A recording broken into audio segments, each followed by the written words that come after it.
现在有一只无国籍的货船是踮伫台湾外海1个月的时间，不过最近开始上北去到苗栗外海的海底电缆区，因为惊会破坏咱的电缆，众人是拢真关注。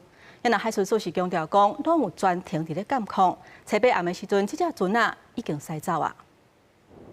今年2月，中国宽基轮丰泰58交断台屏3号海底电缆，中国籍船长扣人判3年，嘛，互人当作是对岸伫无明好的所在侵扰手段。即阵啊，面册军事专业以台湾周边安全通报警时，有一只蒙古籍货轮已经伫台湾外海停留1个月以上，设备好亲像已经补给好啊，沿台湾西岸上北，目前已经到苗栗外海，提醒海南区域戒备。 蒙古籍阿轮航经我国周边海域时，海巡署均全程监控轮船动态。在昨天晚间8点41分，阿轮已航出我国临街区外，并持续向外航离。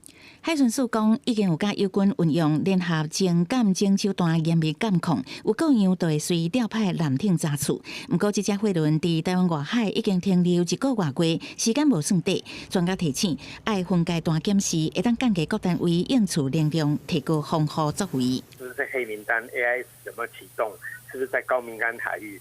不在高敏感海域，是不是长期留置？行进的轨迹资料是不是属于不规则的行进轨迹资料？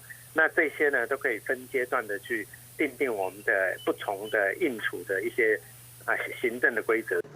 另外，中国央视新闻初稿发布影片讲，中国会当透过国际刑警组织等，对民进党立委沈碧荣展开全球逮捕加跨境司法合作。沈碧荣是强硬回应，警告央视了认真做你们的内宣就可以了。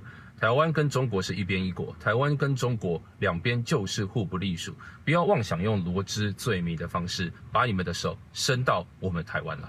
刘伟辉嘛表示，影片的内容是想要把侵害对象扩大到一般的台湾民众，必须个人自我审查，让人唔敢加讲话，这个做法真恶质。刘伟辉是以正直的口气谴责。公司新闻采访报道。